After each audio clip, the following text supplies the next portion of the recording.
لماذا الظلم في شهر رجب أكثر إثما ووزرا عن بقية الشهور؟ وما هو نوع هذا الظلم؟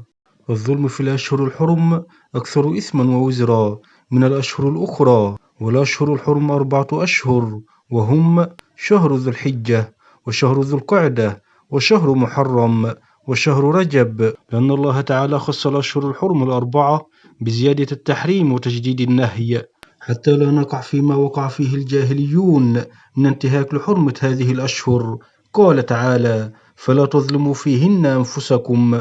والظلم في هذه الأشهر أعظم خطيئة ووزرا من الظلم فيما سواها، والظلم يشمل المعاصي كلها كبيرها وصغيرها كفعل محرم أو ترك واجب، ويشمل ظلم الإنسان في حقوق الخالق، وظلم الإنسان لنفسه، وظلم الإنسان للإنسان، وظلم الإنسان لأي مخلوق، كما أن الظلم في هذه الأشهر الحرم أشد وأبلغ في الإثم من غيرها، كما أن المعاصي في البلد الحرام تضاعف، لقوله تعالى: ومن يرد فيه بإلحاد بظلم نذقه من عذاب أليم. ذكر الإمام الطبري في تفسيره عن قتادة أنه قال: إن الظلم في الأشهر الحرم أعظم خطيئة ووزرا من الظلم فيما سواها، وإن كان الظلم على كل حال عظيما، ولكن الله يعظم من أمره ما شاء. وروي عنه أيضا أنه قال: إن الله اصطفى صفايا من خلقه، اصطفى من الملائكة رسلا، ومن الناس رسلا،